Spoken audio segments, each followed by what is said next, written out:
Bonjour, c'est les principales nouvelles du 17 juin. Au Soudan, les forces du président Omar el-Béchir ont déclaré vouloir se battre par tous les moyens contre la rébellion au Kordofan Sud, malgré les appels internationaux aux deux camps à cesser des combats aux graves conséquences humanitaires. En Libye, Saïf al-Islam Kadhafi a déclaré hier que son père, le dirigeant Mouammar Kadhafi, a accepté d'organiser des élections supervisées par la communauté internationale, mais les insurgés ont quant à eux rejeté cette proposition. De plus, un émissaire russe en visite à Tripoli a fait état de discussions entre le régime de Mouammar Kadhafi et les rebelles, alors que Moscou et Pékin accusaient l'OTAN d'outrepasser son mandat.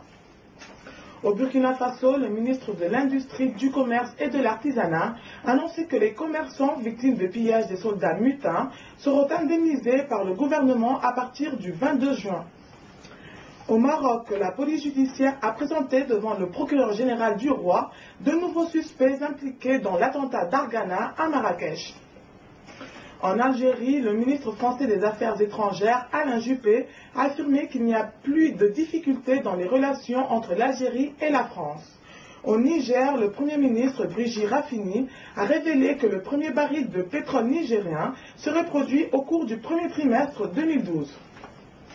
En Guinée-Bissau, des projets de réhabilitation des rizières, de transformation des produits d'origine agricole et animale et d'électrification rurale vont démarrer prochainement grâce à l'appui des programmes des Nations Unies pour le développement.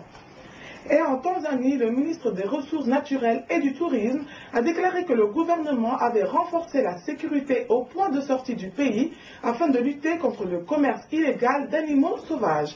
C'est tout pour aujourd'hui. Afrique Info vous souhaite un très bon week-end. Rendez-vous lundi pour l'actualité en 1 minute.